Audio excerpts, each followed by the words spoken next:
I think people can get wrapped up in just that piece of it, like, this is going to be embarrassing, I might fail, am I prepared? And I think zooming out on the entire game and seeing the whole system and understanding this is like a necessary step to get to the next step can make it feel less daunting. At least that's how it feels for me. Like, if I understand that it's just a game and I'm just going to play these moves, then it's, I think, a lot more straightforward than getting all the emotions tied up into it. And it makes me a little bit less afraid of making those big decisions. So that's what I would impress upon people, is that if you empower yourself with economics, these big decisions will hopefully feel less scary and more doable. Imagine spending an hour with the world's greatest traders. Imagine learning from their experiences, their successes, and their failures. Imagine no more. Welcome to Top Traders Unplugged, the place where you can learn from the best hedge fund managers in the world so you can take your manager due diligence or investment career to the next level. Before we begin today's conversation, remember to keep two things in mind. All the discussion we will have about investment performance is about the past, and past performance does not guarantee or even infer anything about future performance. Also understand that there's a significant risk of financial loss with all investment strategies, and you need to request and understand the specific risks from the investment manager about their product before you make investment decisions. Here's your host, veteran hedge fund manager, Niels Kostrup-Larsen. For me, the best part of my podcasting journey has been the opportunity to speak to a huge range of extraordinary people from all around the world. In this series, I have invited one of them, namely Kevin Coldiron, to host a series of in-depth conversations to help uncover and explain new ideas to make you a better investor.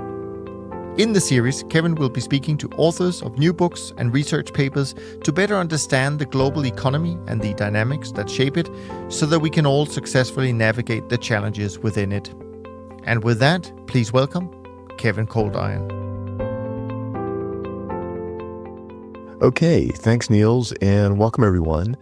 Today we're going to talk about how to use the lessons from behavioral economics to answer our personal economic questions. Should I ask for a promotion? What salary do I deserve? Should I switch jobs? And how much personal information should I reveal to my employer?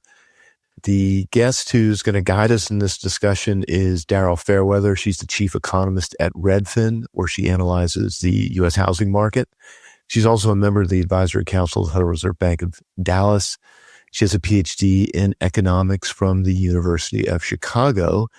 And she's author of a brand new book just released last week called Hate the Game: Economic Cheat Codes for Life, Love, and Work.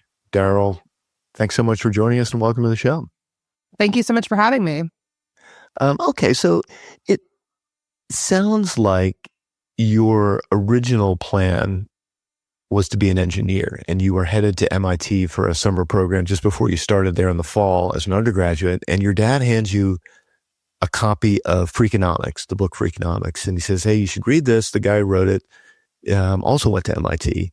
For those of you who haven't heard of the book Freakonomics, it was kind of a sensation when it came out in 2005 and showed how to use the ideas and thought processes behind behavioral economics to kind of answer all these unusual questions.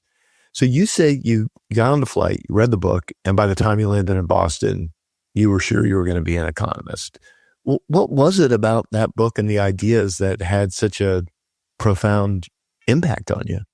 It was showing how this discipline, economics, could be used to understand why people make the decisions that they do and why sometimes you get unexpected outcomes from well-intentioned interventions. And I found that so fascinating. I feel like from a young age, I've always been interested in human behavior, also animal behavior, but I never really found a satisfactory explanation for why people act the way they do until I discovered economics, which is funny because before I read Freakonomics, I thought economics was really just about prices or the stock market. That's how it had been introduced to me the brief time that I studied it in high school. But it wasn't until I read Freakonomics that I saw how broad it was and really how universal the applications can be. And that's kind of, it's not, that's what it feels like in your book, that you're taking the ideas and you're applying them to kind of or the framework to everyday decisions. And I want to get into that.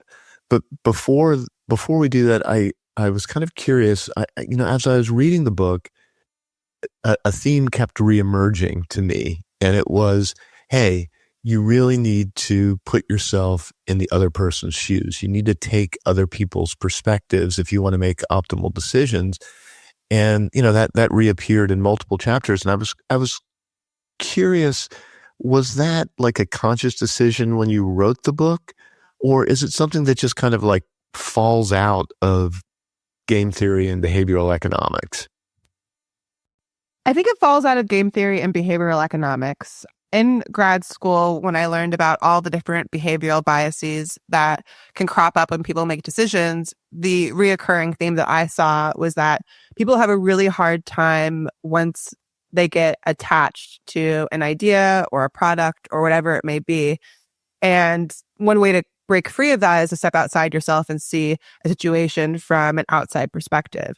So that comes up in behavioral economics. And then in game theory, it comes up because when you're playing a game against somebody, whether it's a negotiation game or any other kind of game, if you want to know what the right move is for you, you have to anticipate what other moves the other players are going to make, what decisions the other players are going to make, which requires seeing it from the other person's perspective, understanding what their motivation is, what their objectives are.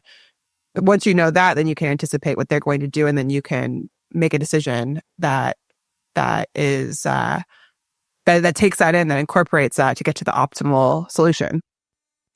So it wasn't like you sort of set out and said, okay, I want to make sure this theme shows up. It was as you were writing about these different types of decisions and applying the ideas that just kept reoccurring. I think a theme that I purposefully put in there was the idea of detaching. But that I think empathy is there too. Seeing things from other people's perspective comes up a lot. So yeah, I think it was a little bit of both. It fell out of the theory, but then it's a useful literary device as well. Gotcha. Okay. So in the second chapter of the book is called Choosing Games, and it's thinking about situations that you're likely to have success in. And you say, hey, you need to study the probabilities. Who succeeds in this, who doesn't? And how does this relate to me? And you also say that, you need to don't expect the rules of the game to change, because typically only the winners, the people in charge who have the power to change it, and they're unlikely to do so because, they've benefited from the system as it is. And that's all very rational. Yet at the same time, you chose to go into a profession that, the probabilities suggested might not be in your favor, right? Only 14%, I think you say, of economics professors are women. Only 4% are Black. At the University of Chicago, where you went, women failed first-year exams at a much higher rate than men. So that on the surface at least, seems to be a game that was stacked against you, yet you chose to pursue it anyway. So I was curious, why? How does that fit into your kind of framework of thinking about probabilities? Well, when deciding to go to graduate school, there were benefits to that beyond, whether or not I would be a successful professor, an esteemed professor or not one day. Having a PhD in economics is very useful on the private job market. And also just the lessons of economics, as I demonstrate in this book, are incredibly useful for everyday people. So I don't regret pursuing that academic route, but I did come up to a point where I had to come to terms with how unlikely it was that I was going to be a top professor. And, there were reasons for that beyond just my race and gender, but my race and gender, I don't think would have made it any easier. So yeah, I think you just have to have both perspectives in mind. And there are different reasons to go to graduate school or to get a job or pursue any kind of goal. And I think if you're okay with failing at it because there are other intrinsic motivators, and that means that failure really isn't all that bad. Gotcha. When you're thinking about, choosing a game, as you say, and, assessing the probabilities, where does sort of optionality fit into your framework? People always ask, students ask me, should I take job A or job B? And I always say, well, think about, what options a particular path closes down and what options it opens up. Does that fit into your decision-making framework at all? Yes, it does. Like with graduate school, even if I didn't pursue being a professor, there were all these other options that I could pursue in the private sector. So that made pursuing the academic route less risky. But at the same time, I think there are certain situations where people keep their options too wide open as a way to avoid making a decision. I remember when I quit my consulting job, my dad was telling me that I should give 2 months notice so that I leave on good terms so that I would have the option to come back. And I just remember thinking, like, there's no way I'm coming back. Like, why would I try to keep that option open? Yeah, I think some people err too much on the side of keeping their options open when really they probably aren't going to be looking back. Right. In the chapter, you have a chapter on information as an advantage, and you kind of work into the chapter through the example of Beyonce and her band, Destiny's Child. And I was wondering if you just kind of explain that situation in terms of, there was, I think 4 original members, and the band was managed by Beyonce's father, and 2 of them sort of felt that they weren't being treated properly, and kind of how that kind of ended up and how it relates to kind of this notion of information asymmetry. Yes, for all the listeners who don't know the lore of Beyonce and Destiny's Child. So what happened was, I think it was around 2000, Beyonce and Destiny's Child, they just put out an album. It was a hot album, but they weren't really established in the music industry yet. They could have disappeared as one-hit wonders at that point. But they were on the precipice of having a lot of success. And 2 of the members, Latavia and Latoya, were unhappy with Beyonce getting preferential treatment. She was, put in front as the lead singer, getting all of the press opportunities, and they felt that all the band members should be getting those kinds of opportunities, not just Beyonce. But the band was managed by her father, so they came to the rest of the group and said, it's either us or the manager, Beyonce's father, thinking that if they threatened at this really important juncture, they would have to back down in this ultimatum. But what they misunderstood, or the information that they didn't see, was that Beyonce's dad really only cared about making Beyonce successful. They didn't understand that they, as essentially backup singers, were interchangeable. So their ultimatum failed. Beyonce and Kelly, the other member, chose to stay with Beyonce's dad as their manager, and they got 2 new members, and they went on to be really successful. So I think they overplayed their hand, those other members, Latavia and Latoya, at that point, because they didn't understand what Matthew and Beyonce and the other members were really after as their goal. Yeah, I was thinking about that, and I was like, so if you're in a situation, say, at your work, and your boss is treating you less well than you think, how do you tell if you're Latoya or Latavia, or he's just a jerk? You know what I mean? Like, how do you assess that information asymmetry? Well, I think you can see how other employees are being treated relative to you. Like, if certain employees are really treated better, it's probably because they're seen as less replaceable. And if you're treated poorly, I think you should take that as a signal that, they see you as replaceable, and it's probably not the most solid situation to be in. Also, you should, want better for yourself, and at that point, explore what other options are out there, because not all bosses are bad. Talking about, I guess, bad bosses or, experiences you've had with employers. So, you mentioned you had a job as a consultant in San Diego and you weren't happy with it. And then you said, okay, I'm going to apply elsewhere. And you were applying for a job in Seattle. And you talk about in the book that you had to think quite carefully just about how you presented your resume, just to make sure that you weren't triggering any unconscious bias on the part of the employer. So I was wondering if you could just maybe talk us through your thought process there. Yes. So, I as a grad student at UChicago, saw many research papers on the topic of resumes and what makes employers, reject resumes versus put them through. And there was really interesting research about names and how Black sounding names were more often rejected, even when they were identical resumes. I believe this was research from Marianne Bertrand and some other co-authors. There's also other research about, having other signifiers like your marital status, or if you're a parent or not, or other demographic information, how that usually that can often be harmful. It can get you filtered out of the application process. So aware of all of this, I tried to, wipe any of that information from my website, or from my resume, or at least be really conscious about what information I wanted to present. And one example of that is just my name. I have a ambiguous name when it comes to gender, Daryl Fairweather. If I include my middle name, Rose, then it signals that I'm female. But if I leave the Rose off, then it more signals that I'm a male, particularly a Black male. It's usually what people assume I am if if I'm getting an Uber or something and they're looking for somebody. They're usually not looking for me. So knowing that, I chose to include my middle name because, at least in the research that I had seen, white women were more likely to be approved for jobs than Black men. So, I had to make a choice one way or the other. So I just chose the one that would be slightly more advantageous, at least from a research perspective. Is that kind of, I guess, thoughtful crafting of how you present yourself? Do you think that's going to be even more important going forward as kind of algorithms become the first stage? I mean, I think they already are the first stage in kind of filtering a lot of resumes, but presumably we're going to see even more of that.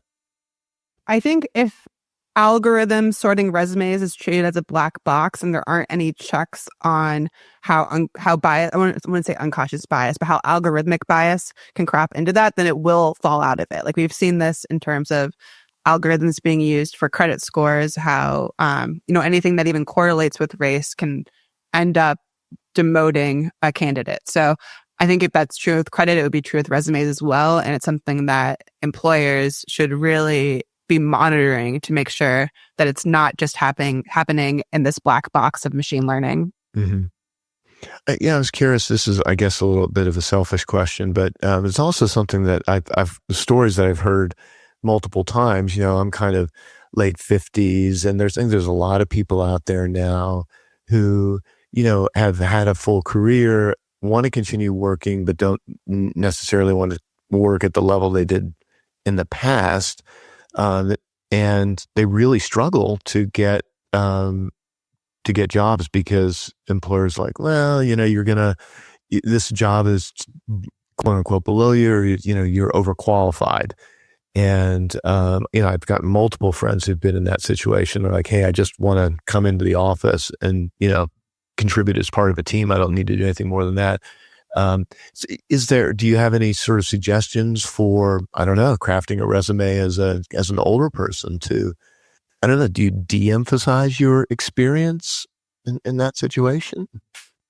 Yeah, I think if I was in that situation, I would. If I felt like I was being unfairly discriminated against because I have too much experience, then I would be selective about what experience I choose to include on my resume. Like the resume is just one page. So if you have 5 pages worth of experience, you can kind of pick and choose what to show, and showing more recent experience without having the dates go back too far would help mask age. Also, leaving dates off of your degrees would help mask that too.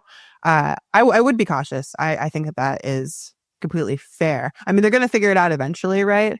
But I think at the moment that you're in the interview in person, like if you've made it that far and you've already won them over a bit, and it's easier to dissuade people of their fears or their biases on the basis of age or any other demographic. I think once you're in the room, it's harder if you're just a blank slate that people can project their stereotypes on.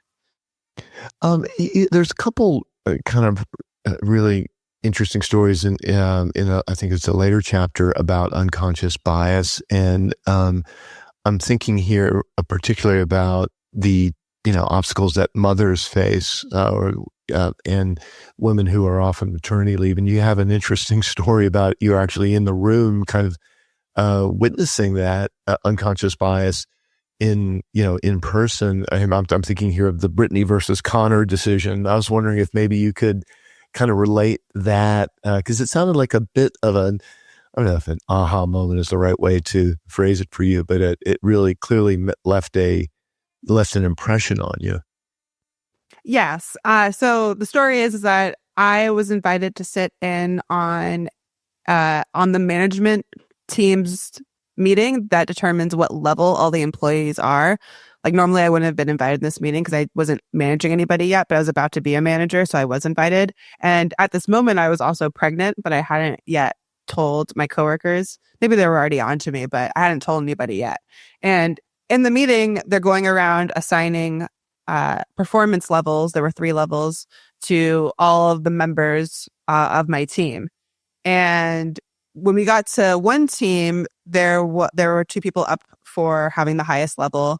One was a man who was in the office. Another was a woman who had recently gone out on maternity leave.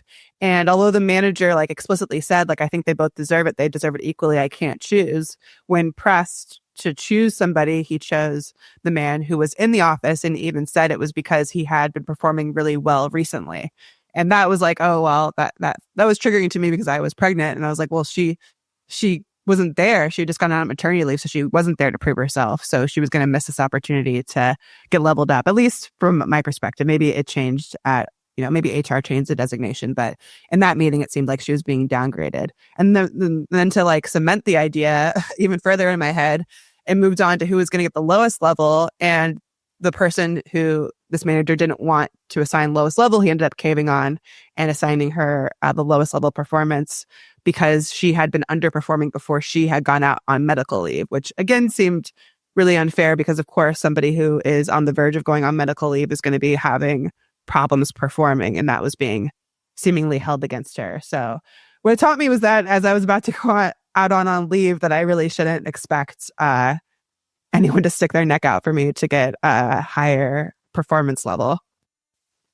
Yeah, those were really, I think, just salient examples to me anyway of how, it's just something like recency bias. And in the end, the guy was forced to make a decision. It's well, okay, who do I have most experience with recently is doing well, and that's who gets the choice. And if those sort of decisions accumulate up over time, they can have a big, meaningful macro effect. What is there anything, I don't know, if you were designing a system, what would you do to combat that? Well, one thing that this company did, so I'll give them credit for, is that they did have checks and balances where at the end of the day, they would go through and see if, women were disproportionately getting lesser designations than the male employees or any group was. So I think that is important to do, but it's not going to be perfect because sometimes things are within the margin of error, don't get detected when there probably maybe is some slight bias going on. So I don't think you can combat it, fully, but I definitely commend efforts to put those checks in place. And then another thing that can be done, I think, is to have a culture that values people who go out on leave and come back and perform well.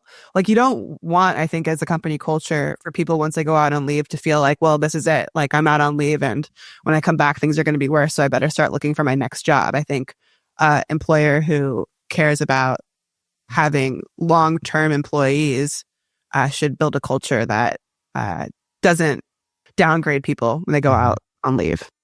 Which is, I think that's pretty much what you end up doing, right? You were hey, I'm probably going to need to move on when I come back. Yes. There were, a couple of reasons for that. My team had been changing quite a lot. I had lost a manager and a director, and a lot of my team members had left by the time I had come back from leave, which I think is just also reflective of the company culture from the place I was at.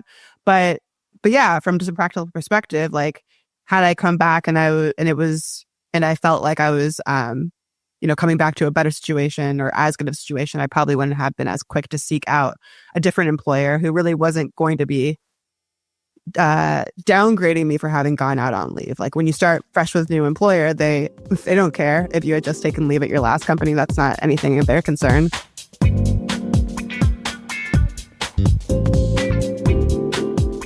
You talk also about, I guess this was earlier in your career with so you were with the consulting company in San Diego, then you moved to Seattle to work for a tech company. And you were thinking about, okay, how do I get promoted within this organization? And I had to kind of chuckle because, you sort of described the promotion process and there's multiple layers and people and different, with different grades they can chime in on everyone. And it seemed kind of like an exceptionally complex process. But in the end, you had a really, I thought, quite clear and clever way to simplify that.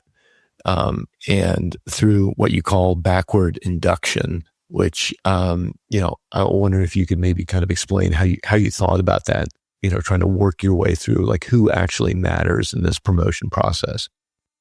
Sure. So backward induction is a technique in game theory where you start at the very last stage of a game to understand what decisions are made at that last stage, and then go one step backwards to see like what decisions would get you to that previous stage, and you keep going back and backward. So the way this applies in terms of the promotion process is that like I knew the steps that it would take to get me promoted. I would need first my manager's approval, then approval from all of the directors. That's like one level above my manager. And then once all the directors decide on who's getting promoted amongst themselves, the list gets passed on to the vice president, who gives the final okay. So zooming in on that last step of the vice president giving the final okay, I put myself in the shoes of the vice president. Like, what does he care about? And from observing him, it seemed like the thing that he cared most about was knowing whether his directors were being truthful with him, whether they were bullshitting him or not about what was really going on. Like that seemed to be the focus of almost every meeting that I was in on with him. So I knew that's what he'd be looking for in this list of promotions, was like, is there anything suspicious in this list? So then my focus began to be just making myself impressive enough to the vice president where he would be suspicious if I wasn't on the promotion list. And I had to do that publicly so that all the directors would know that, because the directors are going to be trying to please the vice president. It doesn't do me any good if the vice president really likes me, but the directors don't know about it. They need to know in order to put me on the list in the first place. So yeah, working backwards to that, I really focused in on publicly impressing the vice president in front of the directors in order to make sure that I was definitely going to get my promotion. And it was successful. And so did you have to kind of seek out opportunities to do the public impressing? And that must have been, you relate a couple of those stories in the book, but it must have been pretty stressful. Yes. So, there were these weekly meetings where somebody on our team had to volunteer to give a recap of what happened, and they would get pummeled with questions by the people in the room, and including the vice president. And nobody ever really wanted to do that because it was quite stressful. But I volunteered to do it because I knew that it would be a way to publicly impress upon the vice president and these directors. And yeah, I knew it was high stakes because obviously failure is pretty embarrassing in front of that large group of people, our entire department. But the reward was also really high, and I was pretty fixated on getting promoted. So I really I saw it just as a necessary step to get promoted, and then the failure didn't matter so much to me. It was more getting the opportunity that mattered. So that's just, I guess, what's the general lesson that you would try to communicate to people listening out there when they're faced with how do I get ahead in my job? How do I get promoted? How do I get a higher salary? Learning economics and learning about game theory, I think, helps, like what we talked about before, kind of detach from all these decisions. Because I think people get hung up on, the decision to publicly present during a meeting. I think people can get wrapped up in just that piece of it. Like, this is going to be embarrassing. I might fail. Am I prepared? And I think zooming out on the entire game and seeing the whole system and understanding this is like a necessary step to get to the next step can make it feel less daunting. At least that's how it feels for me. Like, if I understand that it's just a game and I'm just going to play these moves, then it's I think a lot more straightforward than getting all the emotions tied up into it. And it makes me a little bit less afraid of making those big decisions. So that's what I would impress upon people, is that if you empower yourself with economics, these big decisions will hopefully feel less scary and more doable. You went through, so then you eventually left the tech company, and there was another kind of fascinating section in the book about how you negotiated your salary, I think, with your current employer. Yes. Since you put it in the book, I'm gonna talk about it. But that I thought was something really, really practical for people, right? Because that, it's something that most of us go through in our career. And you ended up negotiating quite a substantial increase. And I was just wondering if you could kind of talk us through how you thought about approaching that problem, what game theory ideas you used, and what people can, how people can take that away in their own lives. Yeah. So the thing to understand in that chapter is the concept of anchoring in negotiations. When you're applying for a job, there's a range of salaries that the employer would be happy to give you, assuming that, you make it through the recruitment process and you're chosen.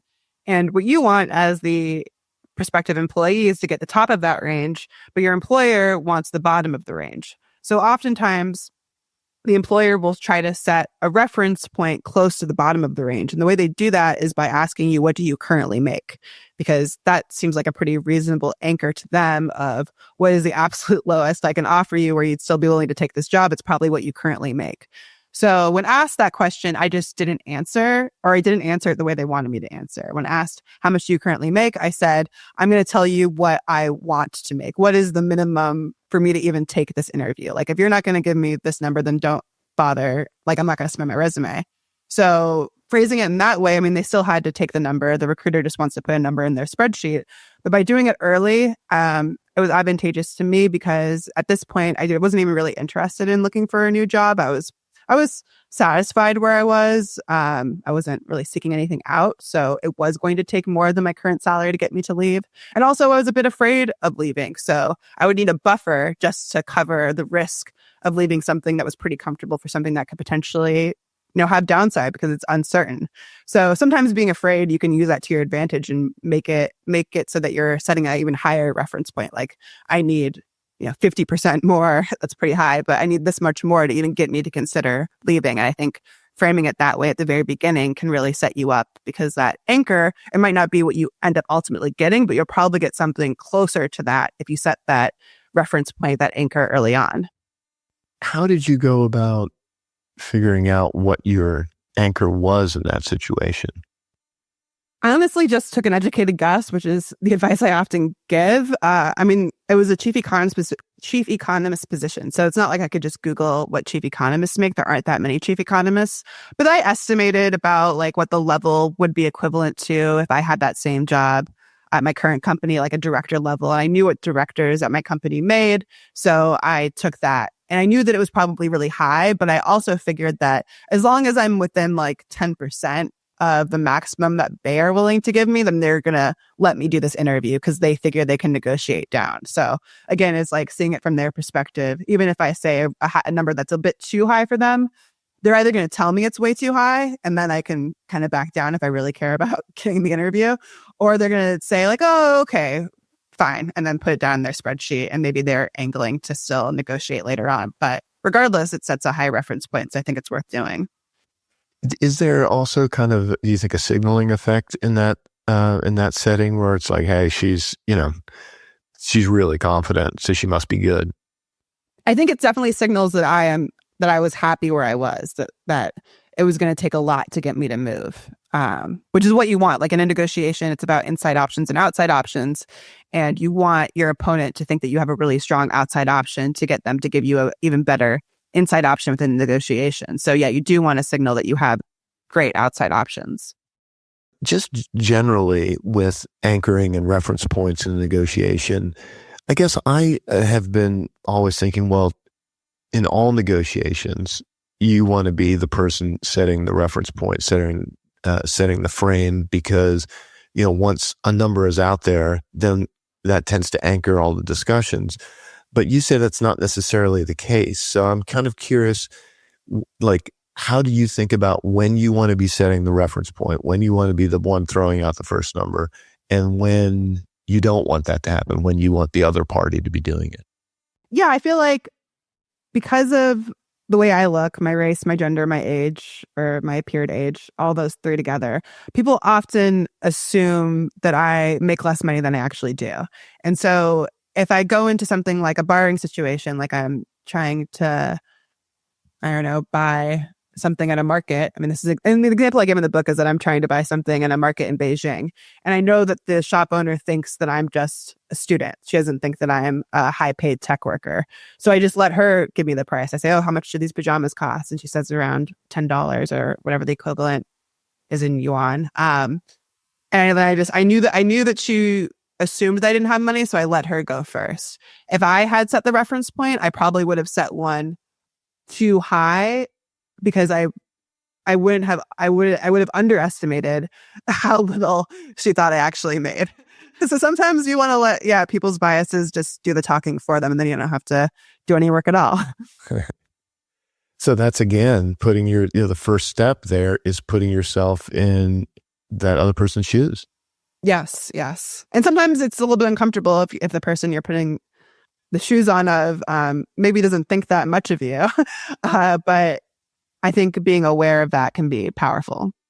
Yeah, I was going to say, is that kind of, I don't know, kind of weirdly empowering in some sense to sort of, look at yourself through their eyes and see kind of like understanding their weaknesses? Yes. And I think that goes to the overall theme of the book, that is, if you understand like the rules of the game, like how their motivations are, then you can actually succeed. Like those disadvantages can turn into advantages. Like if I know somebody's underestimating me, then that can make it easier for me to, make moves without getting noticed.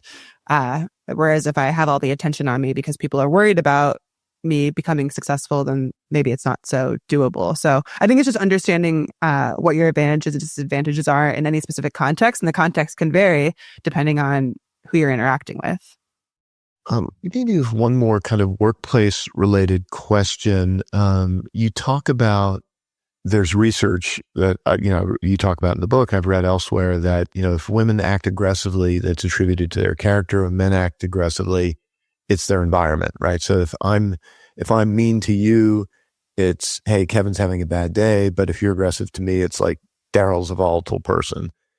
Would you give different advice to men versus women when they're in a situation of workplace? I mean, you talk about workplace bullies, but, just general workplace conflicts. Do men and women need to approach those situations differently? Yeah, I think they do. I think that women are punished differently for acting out in anger. They're punished more than men are. So that alone just tells you that the payoffs are different for women versus men. The marginal benefit of acting angry is different for women versus men. And I think that anger isn't necessarily always a bad thing. Like I think sometimes it can be very effective when it's controlled, when it's purposeful. I think sometimes men maybe get themselves into trouble because they're allowed to be angry so often they let it loose a little bit too much. It's a little bit uncontrolled, and that can be embarrassing. At least from my perspective, it can be a bit cringe. But when controlled, I think it can be very powerful. So if you have that tool in your toolbox, I wouldn't say don't use it.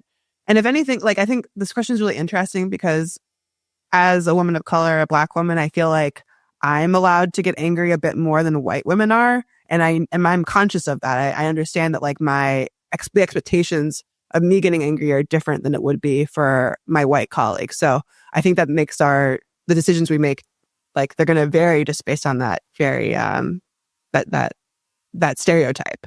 Mm-hmm. So you're saying that, to some extent, men, maybe Black women get more latitude with, being angry so that they could selectively use that from time to time, or is... Well, I think the gender difference is a bit different. Like with men, I think that their anger is more often excused or not seen as a problem. Whereas with Black women, I think it is seen as a problem, but it's like assumed anyway. Like if people are already assuming that I'm going to get angry, then like there really isn't that much of a cost to me being angry because people are going to assume that no matter what. And maybe that's true for men to a certain extent too. But I think the gender and both the race elements are pretty interesting and not identical.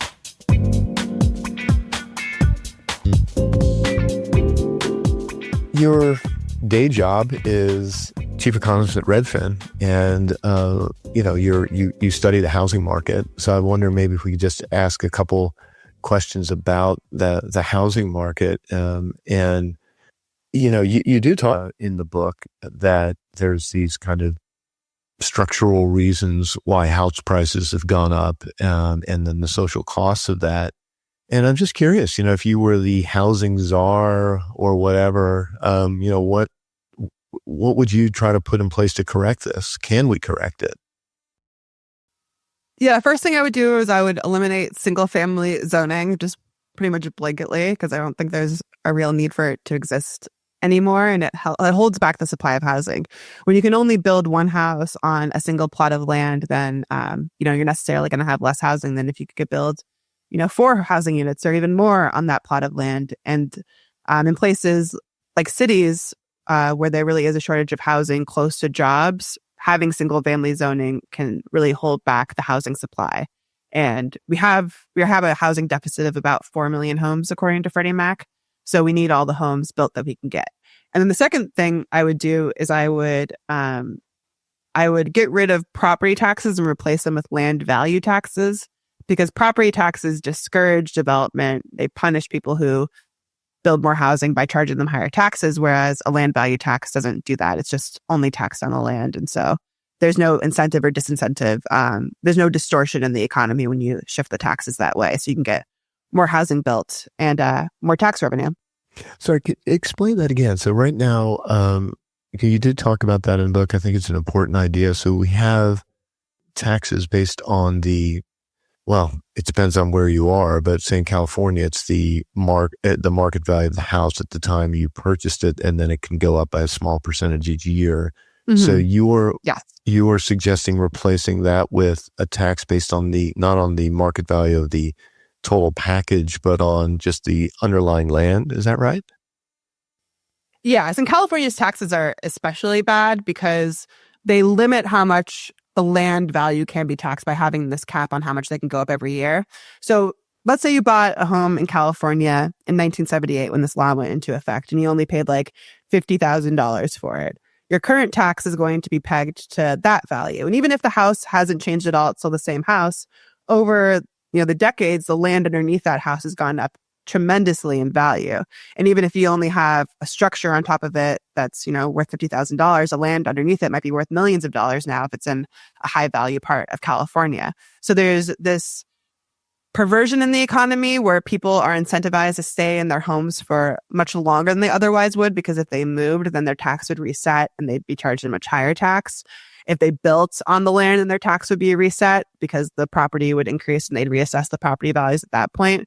But if you shifted to a system where people are taxed on the value of the land, then people would be incentivized to build more and make the best use of the high value land, or to sell it. If they couldn't pay the tax bill, they didn't want to, then they could sell it to somebody who was going to develop it. And California has a lot of tax problems. It has one of the highest income taxes because it doesn't tax its property or its land at the rates that other states do. And I think it's really distorted California's economy and its housing market, its tax structure. Okay, I see. So really what you're suggesting then is kind of a tax structure that also tries to disincentivize single family homes in some sense, right? Yes. Right. I don't know how closely, I assume you follow some of the rules we've got in California now, new rules. And I think this is of general interest to all the listeners because, the sort of problems that are California's facing with property values are not unique to California. It may be extreme in California, but we see them, I'm here in New Zealand right now. We see it here in New Zealand and the UK, pretty much everywhere in the Western world. And so in the last couple of years, we've got some rules that have been put in place that say, to each city in the state, basically like, hey, based on your population and its projected growth, you need to be building, X number of units over the next, I'm not sure what the time frame is, I think multiple years, but, you need to be building 70,000 new units. And if you don't do that, if you don't permit those number of units, then we're basically going to waive all the, if not all, most of the planning requirements. We're going to allow developers to sort of fast track and do what they want. So the stuff's going to get built and you can either kind of control it to some extent or not. Do you have an opinion on those sort of rules? Do you think that's likely to make an impact? Is it something that could be applied elsewhere? I think that the laws that California have passed so far have been great. I worry that because of its property tax structure, they might not be as effective as they otherwise would be because if homeowners are still financially benefiting from a system where not enough housing is built, where their land values continue to go up, their home values continue to go up without them having to, contribute to the economy, then they're still going to do everything they can to block housing. And yes, California as a state is very powerful and is like using all of its power to clamp down on that local opposition, but there is still a ton of local opposition. And homeowners can just get together also and form HOAs that, restrict how much housing can get built. You can still have that like kind of those private agreements. So I think there's still going to be a lot of local opposition because the financial incentive is there to speculate on rising land values. So as long as that still exists, I think that these zoning measures are going to be somewhat limited. I think they're still great and they're going to make a big difference, but not as big of a difference as maybe needs to happen in California. Yeah, it's an interesting, interesting kind of generational, I guess, power struggle. My son's involved in the YIMBY movement. So there's the NIMBY, not in my backyard. Now there's YIMBY, which is yes in my backyard. And, he's 27 or whatever. And kind of like a lot of 27-year-olds is like, hey, I'm never going to be able to buy a house. And it's because, a lot of these zoning restrictions. So it'll be interesting to see if that movement kind of spreads more widely. I don't know if you see it in the Midwest at all. It has been spreading, and there been successes in Minneapolis and Florida. It's bipartisan, which I think is pretty encouraging. There are people both on the left and right who are for and against housing. It doesn't seem to like line up with traditional party alignments. So in a sense, that means like there's a lot of compromise that can be made, and I think leaders across the political spectrum are coming together on housing. But I think the thing that makes it really politically challenging is that there's no immediate win for politicians, and politicians often only care about what gets done during their term that they can brag about when they go up for re-election. So I think there are still, challenges to getting the legislation through. So, as we kind of wrap up here, I want to maybe just circle back to the book and ask you, was there a favorite chapter for you to write? And was there a chapter or topic that you kind of thought about writing, but decided not to? The first chapter I wrote was the one about workplace conflict. And I still think that's like the most compelling chapter, the one that I was most excited to write, that kind of sums up the themes of the book. Or I don't know, I really liked that one. It was the one that really inspired me to get to work. So yeah, that's the one I picked. And is there something that you were like, well, I could write about it, but it doesn't fit in, or decided not to do it? Yeah, I mean, I have definitely notes and notes of research papers and topics that just didn't fit in. I tried to be really disciplined about the pace of the book and making sure that I was never really going off on tangents that could lose a reader. So some of those tangents just didn't make it in, but that's okay. They're probably better for standalone essays or something like that instead. What reader did you have in mind as you were writing this?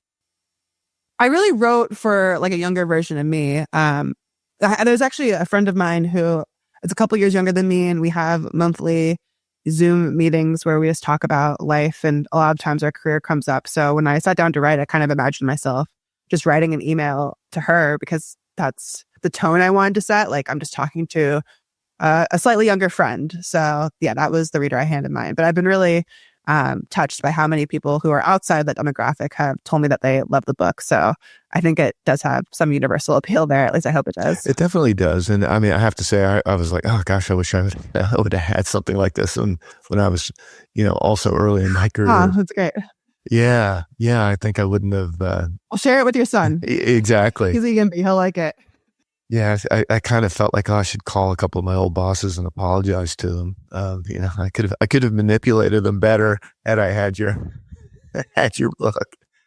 Okay. Well, one last question, which is, I'm reading the book, and pretty much the whole time I'm reading it, I'm thinking, why did she call it Hate the Game? Because it really feels like it comes through that you love economics, that you love game theory. And so I'm thinking that the game is game theory. But at the end, you explain why you called it that. And, I was wrong. It's not, the game isn't game theory. It's something different. So I thought maybe we could end with you kind of explaining why you chose that title.